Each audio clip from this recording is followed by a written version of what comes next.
Committee Room 30. Sound.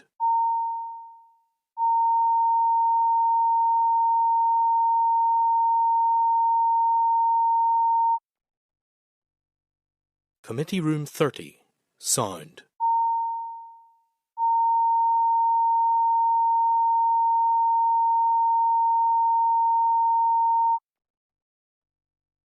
Committee Room 30. Sound.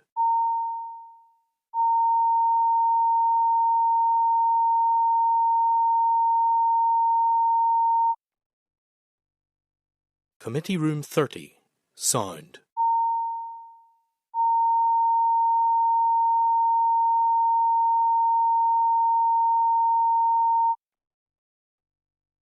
Committee Room 30. Sound.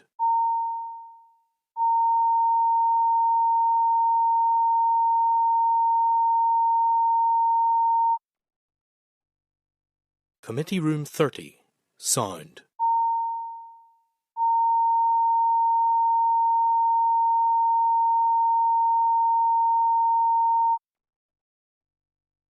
Committee Room 30. Sound.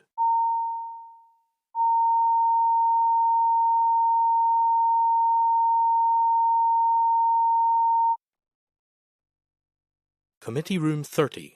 Sound.